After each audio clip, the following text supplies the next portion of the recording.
para eu começar aqui falando dessa mesa redonda, que chama Quem Ama Cria, que é tudo que a gente falou, tudo que esse pessoal escutou, de todos os palestrantes, a gente também vai discutir aqui. Mas eu tenho uma coisa muito especial que, para começar a abrir a mesa, para chamar esse cara, ele está lançando o livro dele, começou a pré-venda, e eu trouxe aqui para mostrar para todo mundo que saiu o livro do Beto Bigatti, o Pai Mala. Olha só que lindo que tá o livro do Beto. Eu trouxe aqui para chamar ele, para fazer essa abertura bem especial que ele merece. E até porque, não querendo me gabar, eu fui convidada para fazer o prefácio desse livro aqui, gente. Tá muito legal, eu li de cabo a rabo, antes de todo mundo, para poder escrever o prefácio. E tá demais. E já tem pré-venda, já tá todo pronto.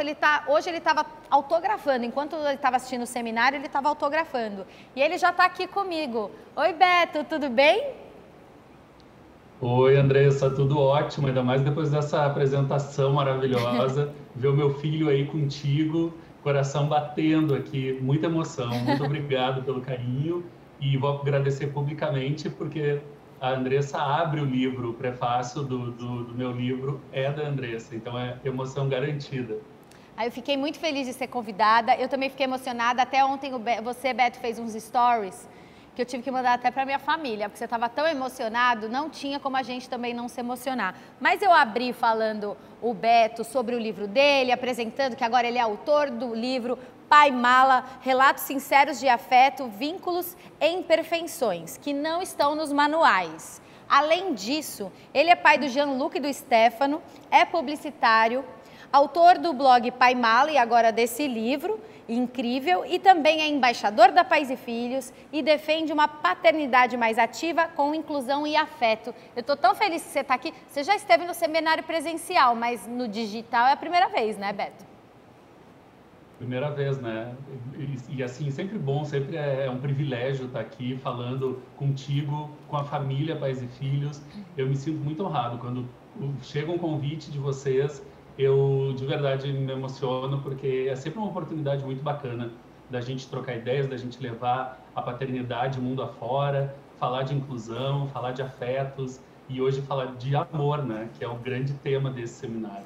É isso aí. Agora, para compor essa mesa, também vou convidar agora um cara que é fera, que é Humberto Baltar. É pai de Apolo, é educador infantil há 20 anos e não só educador infantil, agora também educa aqui pais e filhos, educa muita gente, tradutor e intérprete. Ele é idealizador do coletivo Pais Pretos Presentes, uma rede de apoio, acolhimento, discussão e reflexão sobre as questões e desafios dos pais e mães pretas. Humberto, bem-vindo ao Seminário da Pais e Filhos. Muito obrigado, é um privilégio muito grande estar aqui. Eu agradeço imensamente em nome de todo o coletivo que está aqui acompanhando a gente, vibrando. E é um privilégio poder abordar essa pauta tão importante e mais ainda sobre a ótica de um pai preto, que é algo tão raro no Brasil. Então já aproveito para agradecer a Pais e Filhos por esse espaço inestimável que está abrindo para a gente. Obrigado. Gente, eu amo escutar o Beto, ele tem uma palavra, ele tem uma voz que embala a gente. E agora outra novata também aqui no Seminário da Pais e Filhos, que é a Giovana Tominaga, mãe de Gabriel, é jornalista e defensora da comunicação afetuosa. Ela fala sobre parentalidade nas redes sociais e celebra casamentos. Giovana, você celebra casamento. Aí eu tava para te perguntar, você só celebra ou você também arranja o casamento?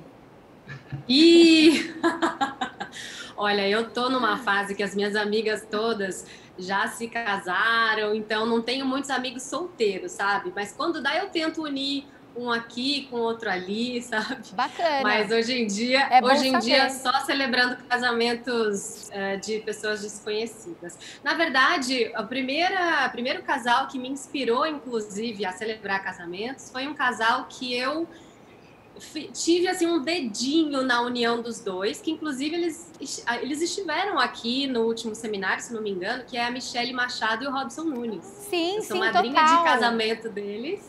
E eu que fui ali a cupida, e no casamento deles eu fiz o meu primeiro discurso, assim, num casamento, né?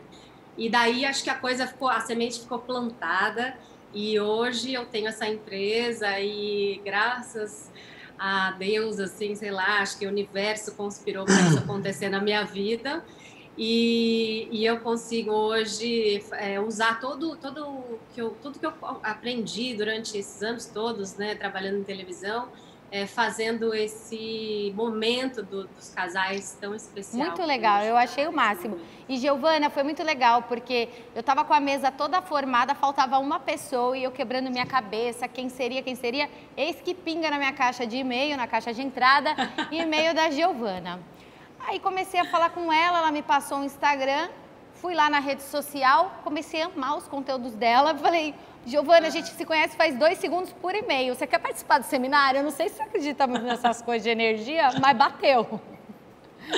Acredito muito, Andressa. E acho que foi o momento certo, né? A sincronicidade. Com certeza. E para juntar aqui com esse time, eu trago também, ele já é velho de casa, nunca participou do seminário, mas participa de outras lives e outros conteúdos, que é o Júlio Rocha, pai de Eduardo e José, é ator e humorista. Defende a paternidade com mais presença e fala sobre parentalidade com muito humor nas redes sociais. Ele é o rei do TikTok. Flores para vocês. Obrigada. Meu, que time, cara. Nossa, eu estou muito orgulhoso de estar com tanta gente de alma iluminada aqui para bater um papo sobre paternidade, sobre amor, sobre família. Estou muito feliz. Que bom, Júlio, a gente também. E para fechar esse time maravilhoso, eu trago a Rízia Cerqueira, mãe de Yauê, é jornalista, embaixadora da Hugs, aí desde quando estava grávida. Nas redes sociais ela fala sobre empoderamento racial feminino, além de falar sobre maternidade, compartilhando as próprias descobertas e experiência. Rízia, bem-vinda pela primeira vez ao seminário da Pais e Filhos. Oi, muito obrigada. Fico muito feliz com esse convite, estava ansiosa, né? Você tá linda, hein? Obrigada, Pais e Filhos. Ai, obrigada. Gente, que luz maravilhosa. Estou muito feliz de estar aqui com vocês. Show. E aqui, ó, essa galera aqui tá aparecendo individualmente na minha tela, mas eles vão aparecer também, todo mundo junto, pra gente fazer esse bate-papo. Olha que beleza isso aqui, gente. Vocês estão todos juntos, eu tô vendo, vocês não devem estar me vendo, mas eu tô vendo vocês lindões aqui. Eu quero começar abrindo esse seminário com o tema Quem Ama Cria, né? Que é justamente o nome da mesa redonda. Então eu quero saber assim, quando vocês tiveram nasceu o primeiro filho, enfim, estão aí nessa jornada, vocês acharam por algum momento que poderiam criar algum filho sozinho? Eu vou começar então assim, deixa eu escolher, que é a Giovana que balançou a cabeça. Não. Eu hoje moro no Rio de Janeiro, mas eu sou do interior de São Paulo, minha família toda é de lá. Eu vim morar no Rio, acho que com uns 18, 20 anos, e posso dizer que sou sozinha aqui, né? Então, quando eu engravidei, eu fiquei pensando, meu Deus, como vai ser ter o Gabriel aqui e não ter uma avó para ajudar, né? Uma amiga, uma tia, um tio. E essa foi uma das minhas preocupações, porque a família do meu marido também é pequena e os avós também, os pais do meu marido também são mais velhos, né? E ter a mãe por perto é sempre muito acolhedor pra gente. Eu cresci, minha mãe tem 10 irmãos e o meu pai tinha 6 irmãos. Então eu cresci assim numa família muito grande, cada um deles tinha de 3 a 4 filhos, então era primaiada e todo mundo vivendo junto, fim de semana, um na casa do outro, quando uma mãe queria sair, deixava com a outra, né, para tomar conta, era aquela bagunça toda. E eu, de repente, meu irmão mora no Japão, meu irmão mais velho, ele tem filho, mas a gente não tem esse contato, né, só virtualmente, e o meu irmão mais novo engravidou 5 meses antes de mim, então o Davi nasceu em janeiro e o Gabriel em junho. Só que ele mora em São Paulo e eu aqui. Então, acho que essa foi uma das maiores questões, assim, quando o Gabriel nasceu. Pedi para minha mãe, implorei, mãe, vem para cá e fica comigo. Ela Mas ficou você aqui 2 conseguiu meses. formar essa rede de apoio, né? Essa rede de apoio você conseguiu formar. Sim, então, pedi para minha mãe no início vir ficar comigo. Quando bateu o 2º mês, ela falou, vai embora, filha, eu vou comprar minha passagem. Eu comecei a chorar. Não, pelo amor de Deus, fica comigo. E aí ela falou, tá bom, vou ficar mais um pouquinho. E aí, quando ela percebeu que eu já estava me sentindo mais segura, em relação à maternidade, porque para mim realmente foi difícil o início, sabe? Ela comprou a passagem e foi embora. Mas aí o que eu fiz, né? Como eu contei aqui, a maioria das minhas amigas já estavam casadas, já tinham tido filhos e já tinham passado por essa experiência da gravidez, do pós-parto, do início de ter um bebê em casa.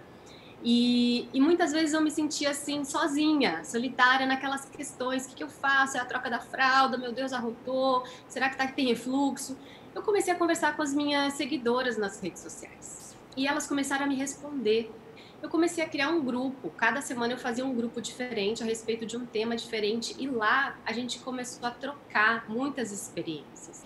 E aí dessa história toda resultou um grupo que eu chamo de grupo de afeto, que é um grupo para pessoas que criam pessoas, né? Para mães que criam pessoas, de acolhimento mesmo, sabe? Desse lugar que a gente pode perguntar sem medo, porque muitas vezes uma mãe já passou por aquilo, acha que o drama de uma mãe que não sabe se o filho tem um refluxo ou não, se deixa dormindo no berço, se deixa dormindo na cama, parece uma coisa pequena, porque aquilo já, né, já viraram a página daquela situação, mas para quem está vivendo é muito intenso. É então, desesperador. Acho que eu e aí você criou esse apoio. Esse apoio, então a gente percebe como consegue, né, se adaptar a diversas formações. E aí eu quero perguntar para o Beto, que o Beto ele traz algumas questões, eu vou até adaptar um pouco a minha pergunta, que é essa questão de criar o filho, né? E você, como um deficiente físico, você não tem uma mão,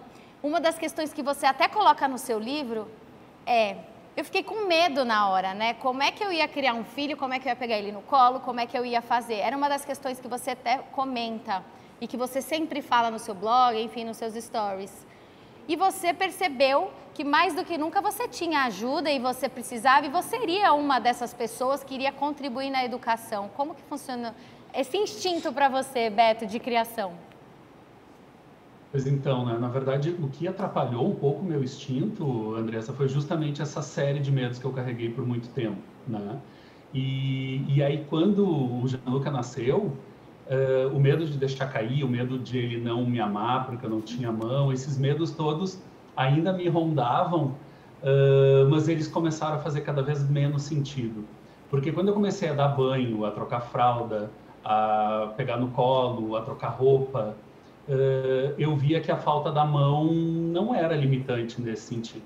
Então eu seguia só com aquele medo, que aí eu falo no livro, a Andressa já sabe, que era o medo da rejeição, o medo do Gianluca perceber que eu era imperfeito e a partir dali deixar de me amar. Esse era o meu grande drama, que depois aí a vida me mostrou que eu estava absolutamente errado e pelo contrário, é justamente o amor deles que acabou com essa última linha tênue de medo que me paralisou por muito tempo. E o que eu descobri nesse processo todo, Andressa, é que essa ajuda, claro, a gente teve rede de apoio, que é sempre fundamental, mas essa ajuda principal que me fazia falta veio de dentro de mim. Quando eu entendi que eu podia fazer isso tudo, que eu podia ser um pai completo, mesmo com uma deficiência física. Esse é o momento em que a ajuda maior não estava ali fora, não estava no outro, no grupo, na rede de apoio. Estava aqui dentro e eu não estava deixando ela brotar, entendeu? Então, essa ajuda foi fundamental. Esse entendimento de que uma pessoa com deficiência, ela pode exercer todos os papéis que ela tiver disposta a exercer, inclusive de pai e de mãe, foi a grande virada de chave na minha vida. E daí em diante só foi. Aí foi só amor. E agora eu quero perguntar, aproveitando aqui isso que você falou sobre medo, né? Rízia, você sentiu medo aí quando você ficou grávida? Qual que foi a sua maior preocupação em ter um filho, assim? Qual foi o seu maior desafio? Eu sei que veio uma felicidade absurda, mas o que você falou assim, tô com medo? Nossa, foram muitos desafios, porque fazia pouco tempo que eu tinha vindo do Nordeste para cá, para o Rio, para trabalhar. E aí aconteceu, né? E minha família ficou toda lá. E é isso, eu tenho uma família grande, né? Onde meus tios, minha mãe foi criada por tia, minha avó criou 15 filhos, minha avó teve 15 filhos, então, assim, sempre tem ajuda do outro. E aí, com o passar do tempo, eu fui sentindo muita falta da minha mãe e fui gerando um medo absurdo, né? Porque tudo era muito novo para mim aqui, principalmente numa cidade grande, que eu sou do interior vizinho.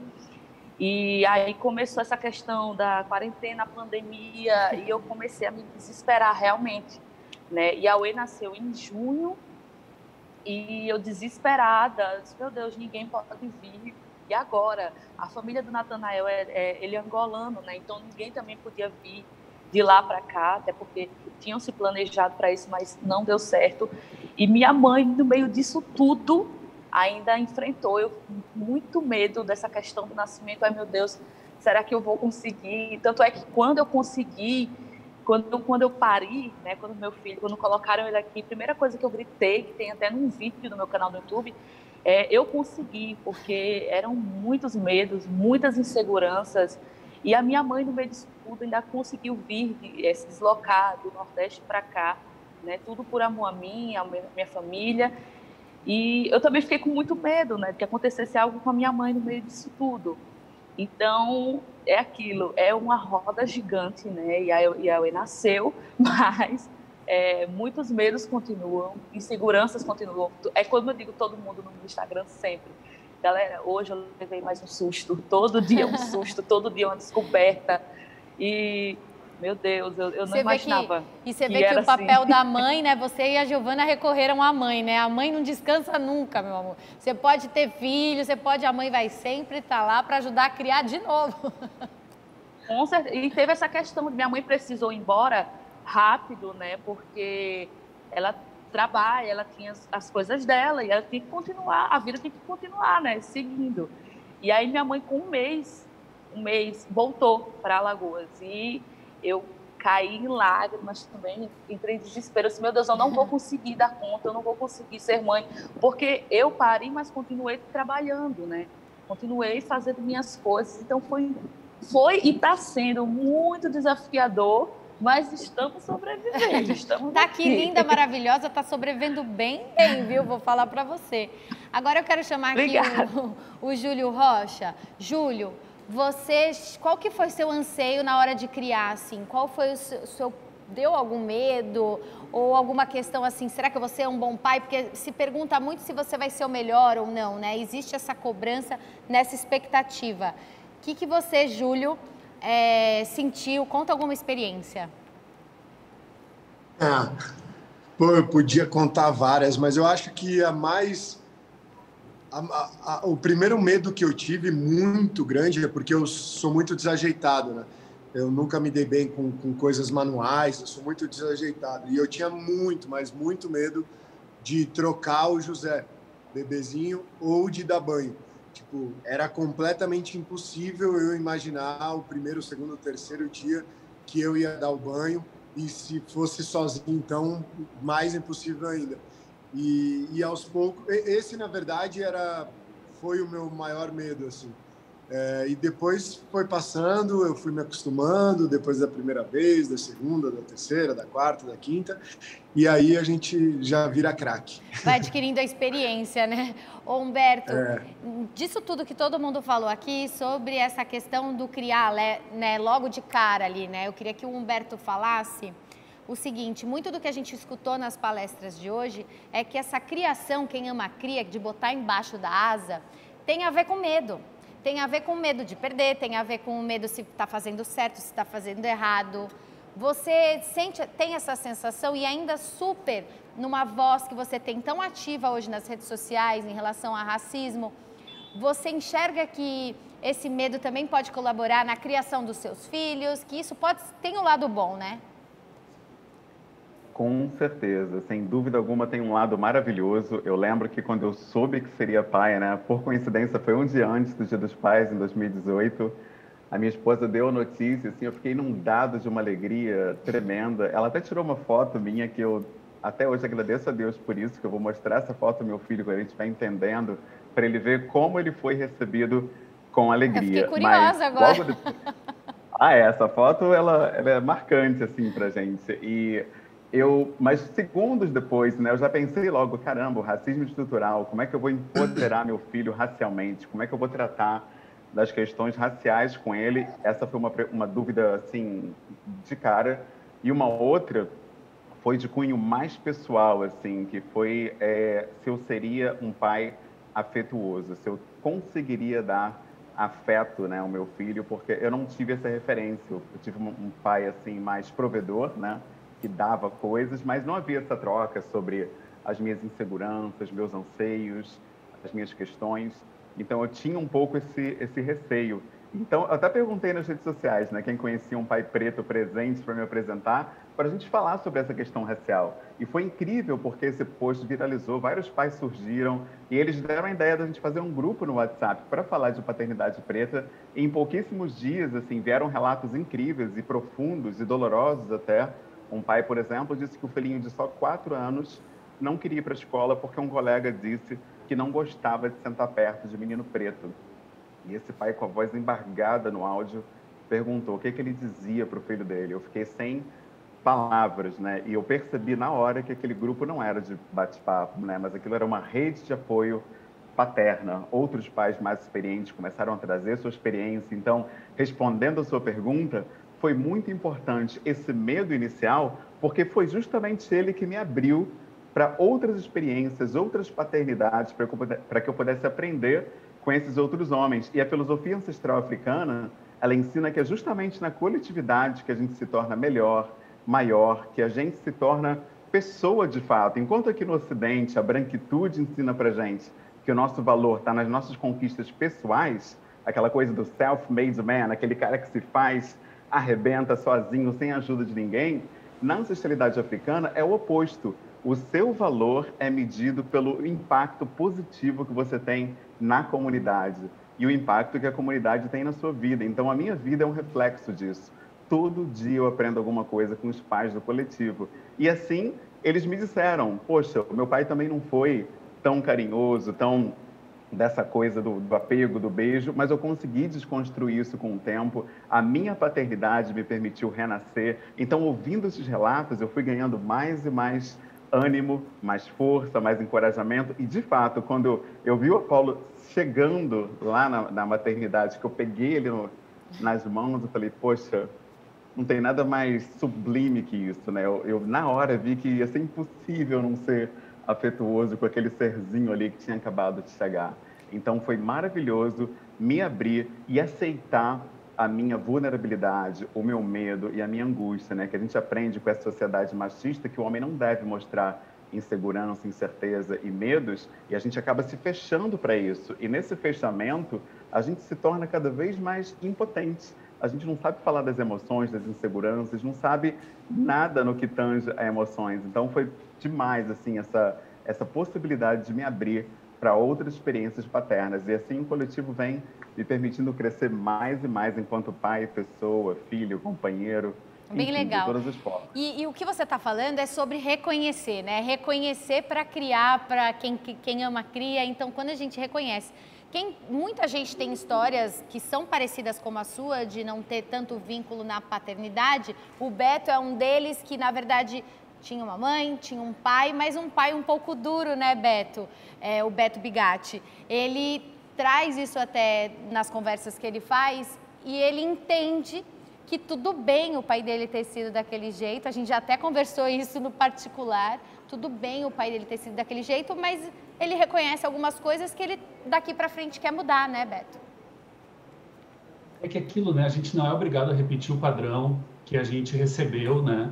Então, e por outro lado, eu acho que eu levei muito tempo também para entender o meu pai. E aí, quando a gente entende os pais, parece que dá um clique, né? E aí a gente consegue entender as falhas deles com mais generosidade, que eu acho que é a palavra-chave, e entender que eles fizeram o que eles puderam, né? E que tinha amor, apesar de algumas limitações, tinha amor. Eram outros tempos, né? A Djamila acabou de dizer, as vozes do passado têm que ficar no passado. Então, alguns dos nossos pais, para não dizer muitos deles, repetiram vozes do passado. E agora, então, é a vez da gente usar a nossa voz para falar naquilo que a gente acredita, né? E quando a gente Quando a gente se percebe humano, quando a gente se percebe frágil, imperfeito, o que nos salva? O que nos salva é a possibilidade de amar o próximo, é a possibilidade de ver aquele serzinho, que nem o Humberto falou, né? Ver aquele ser vindo ali e entender que não tem como a gente não ser afetuoso, carinhoso e se entregar para um filho. E aí criar uma nova história, criar um novo rumo para isso que é a criação parental, né? Eu confio muito nisso, Andressa. Com certeza. E reconhecer não só as questões que a gente não quer levar para frente, mas reconhecer também as coisas boas. Quando a Giovana lá no começo fala, eu fiquei desesperada que eu queria minha mãe, e a Rízia também falou isso aqui pra gente, é a primeira coisa, assim, então provavelmente algumas coisas que ela refletiu sobre a mãe dela, por exemplo, faz sentido que ela queira repassar para o filho agora, né, Giovana? Eu acho que ver também e reconhecer, e foi muito o que a Rízia também falou, eu estava desesperada, eu quero minha mãe, é porque você reconheceu que ela fez muita coisa legal. Por mais que você não vai fazer 100% igual, você traz essa reaplicação, né? Então, eu acho que é só evoluindo, não vai existir perfeição, mas existe o aprimoramento, né? Com certeza. Eu tive pais incríveis, assim. Meu pai foi um amigão que sempre incentivou tanto a mim quanto aos meus irmãos. Ele nunca fez diferenciação, sabe, por eu ser menina e eles menino. Inclusive, eu brincava muito, assim, com eles e com os meninos, eu era bem moleque. E minha mãe também sempre foi uma amigona. Quando eu vim morar no Rio, ela veio comigo passar um tempo aqui e a gente se tornou melhores amigas. Assim, minha mãe é realmente hoje minha melhor amiga. Eu tinha 18 anos, era uma adolescente, né? Então, até então, eu via minha mãe como minha mãe e minhas amigas como minhas amigas. Mas desde então a gente começou a desenvolver uma relação diferenciada. Assim, eu confiava muito mais nela, na opinião dela, do que de outras pessoas, porque eu sabia que no fundo ela sempre quis o meu bem, né? Inclusive meu pai também, ele faleceu quando eu tinha 28 anos e ele falou para mim, quando eu tinha uns 24, eu vou cuidar de você até o fim. E quando eu tinha 24, a gente teve, acho que a única, talvez, discussão, assim, porque eu queria ir num bar, que era aniversário de um amigo meu, e ele não queria que eu fosse sozinha dirigindo, porque estava tarde à noite. Ele falou, eu te levo. Eu falei, não, pai, eu tenho 24 anos, eu posso ir sozinha, eu vou no bar e volto. Ele, não, eu te levo, porque é perigoso. E aí, no final, ele falou, não, então tá, então seu irmão te leva. Porque ele falava isso, assim, a gente tem que cuidar, né? Apesar dele não fazer diferenciação em diversas maneiras, né? Situações, ele sempre cuidou de mim, sempre olhou todos os filhos, assim, muito de perto, né? Eu comecei a trabalhar muito cedo, com 12 anos de idade, então eu estava inserida, assim, em círculos que não eram para mim, e ele fazia questão, ele e minha mãe, de estar perto para ver o que estava educando, criando, botando embaixo da asa, que é muito isso que a gente está falando, né? Então, quando você fala do cuidado, provavelmente é uma das coisas que você vai replicar para frente, né? E acho que isso é um dos grandes desafios que eu devo enfrentar agora, porque eu passei daquela fase da troca de fralda, né, do refluxo que eu falei aqui, mas eu começo hoje já com o Gabriel com 1 ano e meio a pensar, e a educação, né? Como é que eu vou fazer para dar liberdade para ele, mas ao mesmo tempo não deixar que ele se envolva em situações perigosas, né? Eu não posso deixar, colocar ele embaixo da minha asa e não deixar ele viver, porque a gente tem que criar para isso, né? Então, eu acho que hoje a minha preocupação maior é como eu vou fazer isso. E voltando à história dos meus pais, eu acho que é ensinando, né? Ensinando, mostrando o que é certo e o que é errado e confiando nele, confiando que eu fiz um bom trabalho, assim como os meus pais confiaram em mim quando me permitiram vir morar no Rio de Janeiro sozinha com 18 anos de idade. Mas mesmo assim, eles sempre estiveram presentes e acho que é isso que eu quero também trazer na educação do Gabriel e talvez de outros filhos, né? Não sei. Bom, já tá aí dando um spoiler do que tá por vir, viu, gente? Aí, ô Júlio, deixa eu te perguntar. O tema do seminário é quem ama... Vamos povoar essa terra com anjos. que venha quíntuplos. Meu Deus, não! Nossa Senhora, hein? Cuidado que atrai. Tudo bem que é o máximo, mas para a mãe gente, ela vai eu dar só uma queria, antes descontrolada. de você perguntar, e dizer aqui, eu vou até dizer o nome de todo mundo, do Beto, da Rízia, da Giovana, que eu já encontrei, inclusive, do Humberto. Cara, vocês são, gente da melhor qualidade, cara, eu tô passado. Você não falou de mim, Júlio. Hoje por causa... Eu tô na mesa também. Ah, você é a mestra, né? Muito obrigada. Você é a maestra. A gente tá girando tudo em torno de você, que é o sol. Não fala isso para uma leonina. Não, é verdade, você que reuniu. E eu tô muito feliz, cara, porque esse tipo... Eu lembro quando eu era pequeno, eu ouvia meu pai com alguns amigos específicos que eram frequentes, as visitas em casa, e eu escutando a conversa, eu sempre gostava de ficar escutando eles conversando, e eles falavam assim, eu acho que a gente é ET, né? Eu acho que a gente não é desse mundo. E é meio que eu tô sentindo, eu não tô desvalorizando a maioria das pessoas, mas eu queria valorizar todo mundo que está aqui, porque realmente vocês têm uma sensibilidade tão aguçada, vocês são brilhantes, seres humanos incríveis, e eu estou muito feliz de estar conectado com esses ETs aqui numa tarde, e ouvindo vocês falando, vocês são incríveis, cara. Eu já estou de verde até. Muito legal, verdade, e é legal, boa, né?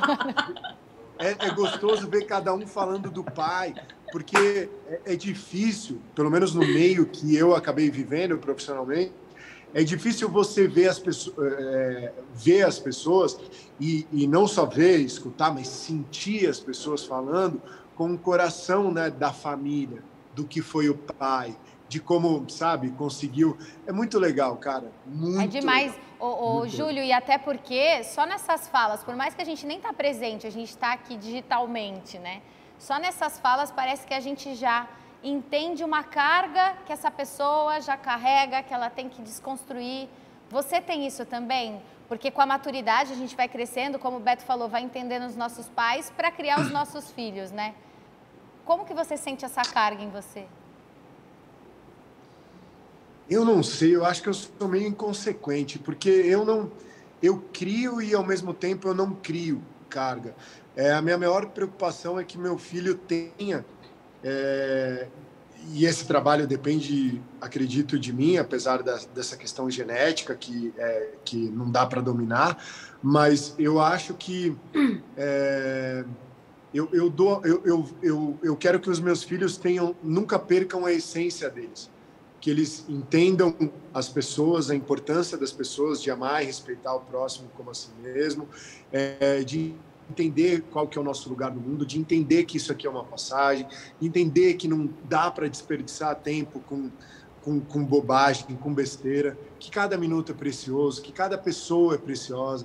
Então, assim, eu tenho muita segurança que eu vou conseguir transmitir isso para os meus filhos, porque eu não tenho, é o que eu sou, né? Como eu me movo, como eu penso, como eu acho e tal. O meu único receio de verdade é com a questão da violência, de como vai ser a hora que...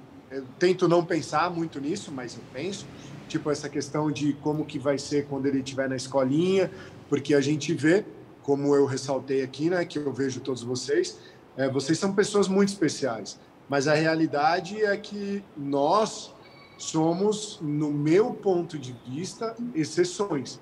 Então, assim, eu me preocupo muito de como vai ser o encontro do meu filho com outras pessoas. Eu até brinquei com stories, eu coloquei um pai brincando, dançando com uma filha, que podia ser um filho também, e a mãe filmando e rindo. E eu falei assim, cara, como que você acorda todo dia feliz, né? E eu usei esse vídeo e respondi assim, porque eu sei que tem em algum lugar desse mundo alguém cuidando do filho como esse pai está cuidando desse filho, e que um dia, mesmo que eu não esteja mais aqui, o meu filho vai ter oportunidade de encontrar essa pessoa e ter a chance de vivenciar o mais pleno amor, e mesmo quando eu não estiver mais aqui. Então, eu queria... a minha única preocupação realmente é de saber ir conduzindo e levando meu filho para lugares onde ele possa vivenciar experiências ricas em questão a respeito, à simplicidade, à humildade, ao amor, ao respeito. Nossa, isso que você Tô falando falou pra caramba, né, cara? Não, mas isso que você falou tem muito a ver com tudo que a gente está falando. É como assim, é preparando para o futuro, né? É preparando um filho para ele voar, para sair de casa, mas ao mesmo tempo voltar. E quando ele sair de casa, ele está preparado. Humberto, você, com todas as suas preocupações, sendo um educador, que é um cara que ensina crianças, muito disso que o Júlio trouxe, né? Alguém em algum lugar do mundo está criando uma criança daquele jeito, com afeto. E existe essa preocupação, né? Que mundo eu estou colocando o meu filho e o que eu já posso fazer para mudar? Com toda certeza. A gente fica imensamente ansioso, principalmente sendo preto, né? A gente sabe que o racismo não brinca, né, no Brasil.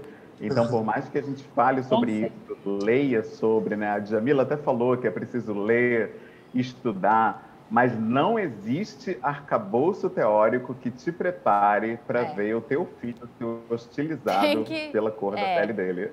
Quando ele parte para a rua, daí as coisas vêm, dentre o racismo, entre outros assuntos também. E alguns deles só aprende na prática mesmo, né? Só entende realmente aquilo que está se falando na prática. É verdade, é verdade. É preciso prática e eu acho que outra coisa que é muito importante também, né? Eu acho que a Djamila até falou sobre essa coisa de você não criar para a diversidade, mas criar na diversidade. Em vez de falar para o teu filho que as pessoas pretas são iguais e merecem respeito, por que não estimulá-lo a cultivar amizades com essas crianças pretas, né? Eu acho que falta isso um pouco, fica muito no campo da teoria. O próprio antirracismo é muito assim. A gente vê as pessoas muito teorizando muito, mas na prática não estimula esse convívio com os próprios filhos e crianças pretas. Não compram historinhas, por exemplo, que têm protagonistas pretinhos. Não mostram animações onde os personagens são pretos, desenhos animados.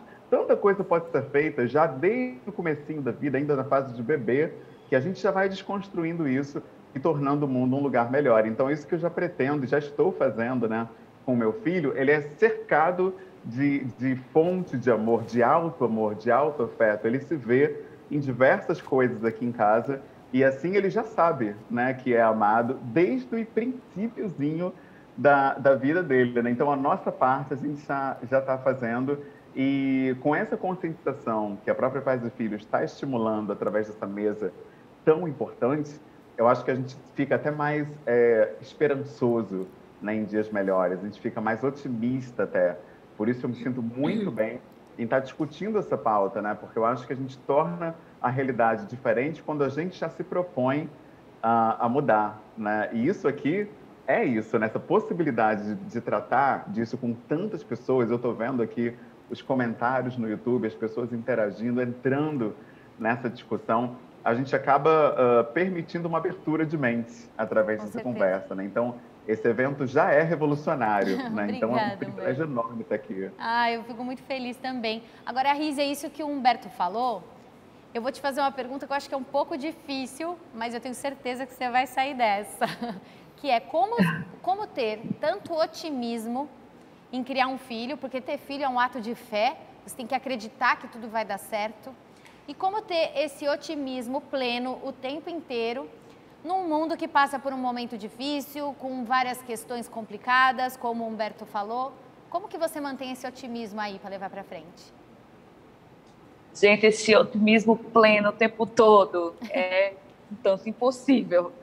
Como eu sou muito transparente nas minhas redes sociais, que eu digo, gente, hoje não deu, hoje eu surtei, né? Porque não é fácil. Eu também tenho a questão da ansiedade, tenho a questão de questões psicológicas minhas, né, que eu tento, inclusive, nessa criação de amor e carinho com o Yauê, não transmitir para ele, né, não transmitir meus medos, minhas questões, minhas ansiedades.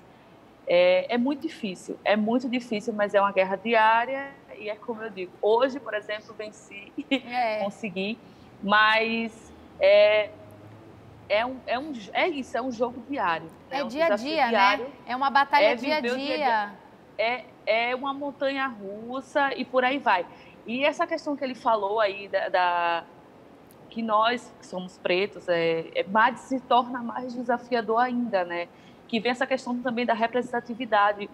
Por exemplo, muita gente fala em relação aos mêsversários do Yahweh, né? Que eu sempre pego uma representatividade em relação a um livro, a um super-herói, a alguma história, né, de famílias pretas, de uma criança preta, para passar isso para ele desde pequenininho, desde sempre, né? E também mostrar para ele, desde sempre, que não é fácil, os cuidados que ele deve tomar, porque cria uma ansiedade em mim, como mãe preta, de uma criança preta, desse mundo aqui fora, né? Não é fácil. Eu não sei o que pode acontecer com ele quando ele começar a ir para a escola. Eu não sei o que pode acontecer com ele se eu deixar alguém tomando conta dele. Eu digo isso por experiências que eu vivi. Eu, criança, eu não esqueço até hoje. Minha mãe é uma mulher preta que precisava batalhar, trabalhar o dia todo. Meu pai precisava sair para trabalhar o dia todo. E minha mãe me deixava com uma pessoa tomando conta de mim. E essa pessoa, para vocês terem noção, me maltratou, bateu em mim por conta do meu cabelo, sabe? Então, são muitas questões que a gente se preocupa com a criança desde bebezinho.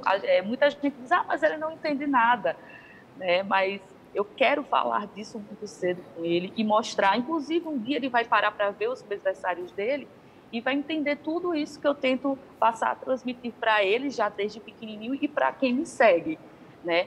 Então, assim, é muito preocupante o mundo aqui fora por questões assim, por vivências, né? Principalmente por vivências minhas e de pessoas próximas. É muito preocupante. Então, assim, não dá para manter essa plenitude sempre, né? É um dia de cada vez, e dias são maravilhosos e outros dias são normal, né? Uma total bagunça. E é importante que você controle de tudo. Que você fale isso, porque as redes sociais, elas criam uma expectativa tão grande em cima do que é passado. Por exemplo, Giovana, você é uma pessoa pública, uma pessoa que veio da televisão, então as pessoas querem que você esteja plena, como eu brinquei aqui, 24 horas por dia. Mas não é assim, né? Você enlouquece. Não mesmo. Principalmente depois que a gente se torna mãe. Eu acho que aquela história do virei mãe, ganhei um coque, é verdade, né? Porque você não tem tempo para mais nada.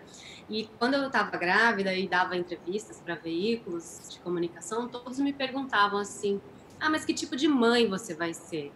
Essa pergunta é ótima, eu adoro, nossa. Que tipo de mãe? Vai ser mãe, aquela que você vai conseguir ser maravilhosa. Não, e eu falava assim, eu não sei, porque eu não quero criar expectativa. Eu não sei. Hoje eu sou uma pessoa, sou organizada, sou metódica, sou controladora. Eu recebi uma educação, né, em casa, assim, muito livre. A gente podia comer na hora que quisesse, dormir na hora que quisesse. Só que eu sabia que... Eu pensava assim, vou fazer isso com meu filho, mas ao mesmo tempo minha personalidade era um pouco diferente.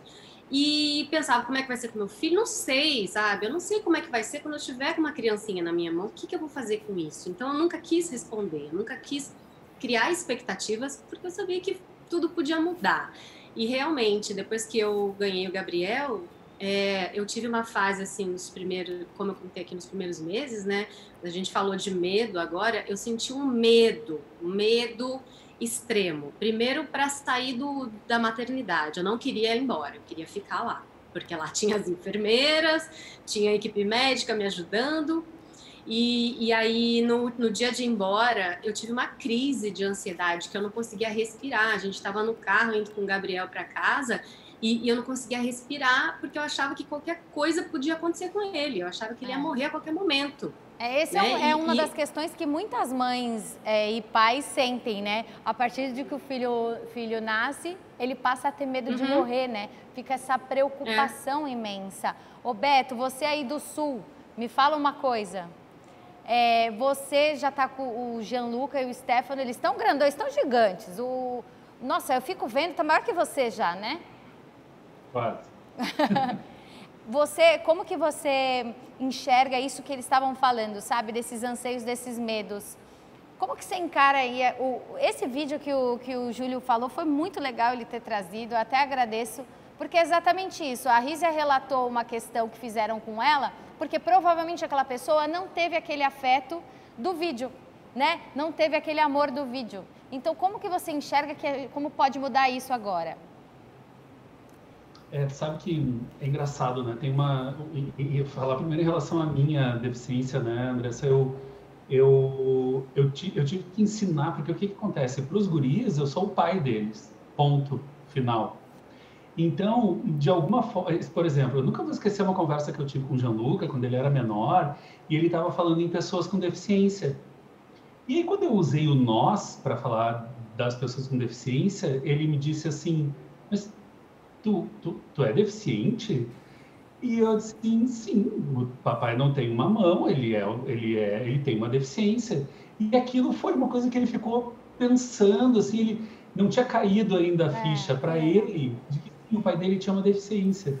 Então, e para o Stefano foi um movimento um pouco parecido, apesar deles terem percepções diferentes. Nessa mesma, e aí eu enquanto branco, para falar, entrar na seara que Humberto e Rissa estavam falando, eu tive um momento de também ter que conversar com eles sobre o fato de que alguém acha, de que várias pessoas, na verdade, acham que a outra pessoa vale menos por ser preta. E são conceitos, para nós, tão abstratos de explicar para uma criança, que realmente, assim, dá um nó na cabeça. Eu fico imaginando, para o Humberto e para a Risa e para toda a população preta brasileira, o que é explicar isso para um filho. Porque eu, enquanto branco, ter que explicar para o meu filho isso pareceu tão absurdo, tão louco, e eu, assim, pedindo, assim, humildemente me coloco no lugar deles, quando eu tive essa conversa com os meus filhos, explicando para eles que algumas pessoas acham que o deficiente tem que ficar em casa, que a pessoa com autismo não pode se relacionar, que a criança... que, assim, essa cena eu já vi várias vezes, em praças públicas, os adultos afastarem os seus filhos de crianças com deficiência. Porque a grande verdade, né, Andressa, é que o preconceito todo ele está na cabeça do adulto, né? A criança, ela vem pura, nós estragamos ela. Então, assim, esse pai que tira o seu filho perfeito do lado de uma criança com deficiência, ele está dando um atestado de preconceito imenso, muito maior do que o filho dele pode entender.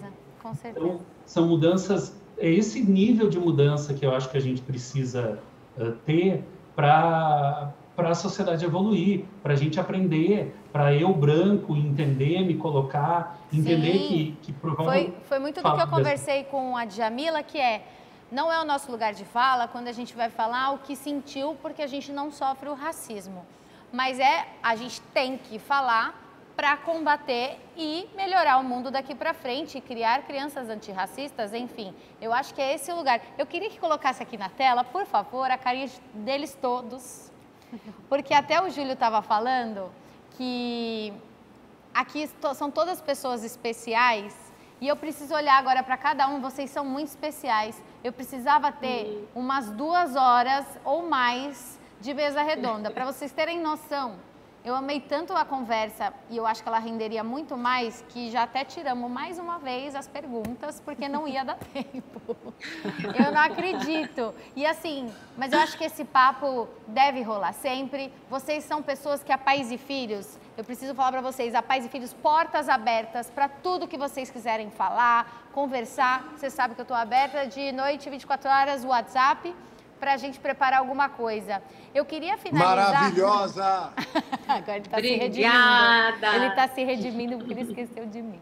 E aí, eu queria finalizar, porque a gente estava falando de medo, dessa culpa, do que vai ser, do que não vai ser. E, Beto, você me permite ler o último parágrafo do meu prefácio que eu escrevi para o seu livro? É só porque eu não chorei ainda, então agora tu vai ler que é para eu chorar. Mas é porque eu acho que é uma experiência que nem todo mundo viveu igual, mas as pessoas, se fizerem uma analogia na vida delas, vai fazer sentido. Como vocês sabem, como o Beto falou, ele é deficiente físico e muito do livro traz curiosidades sobre todas as coisas que ele passou, a mãe dele, enfim, o pai. E aí eu finalizei, por como ele ficou com muito medo dessa questão da paternidade, eu tentei mostrar que ele estava realmente muito errado do que ele era capaz. Por quê?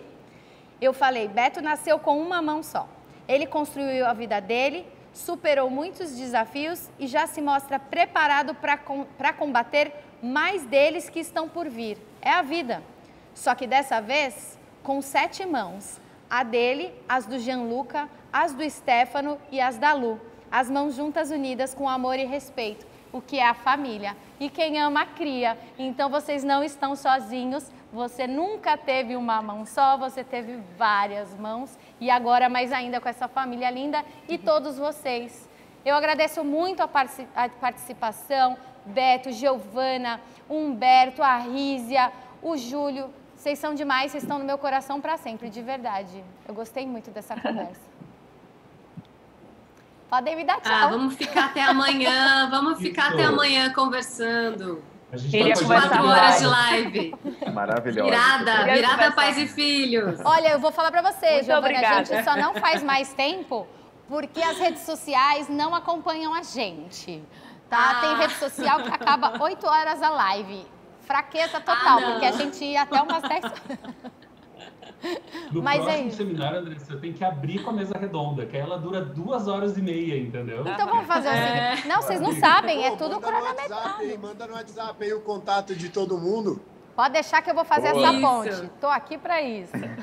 Não, o que eu achei, só para finalizar, pode falar. O que eu achei mais engraçado de tudo isso foi o Humberto Baltar falar assim, não, eu tinha medo se eu ia conseguir dar afeto pro meu filho, não sei o quê. Mano, a existência dele é puro afeto, olha a cara dele. Dá vontade de apertar ele, não parece um ursinho, gente? Ele parece um ursinho, dá vontade de fazer assim. Ele falava aqui, vocês não estavam vendo, porque a câmera não estava me gravando. Ele estava falando e eu ficava assim, gente, meu Deus. Tipo, um absurdo, né? Essa dúvida dele, né? É um absurdo, é absurdo da dúvida de todas vocês. Fiquem tranquilos, vocês arrasam e a gente continua acompanhando. Muito obrigada, um beijão, viu, gente? Demais, cara. Obrigada. Valeu, galera. Queria mais. Beijo. Tchau, tchau. Dá banho nas crianças. Gente, eles são massa. Júlio Rocha é muito engraçado. Eu agradeço todo mundo. Espero que vocês tenham curtido. Comenta aí, compartilha bastante.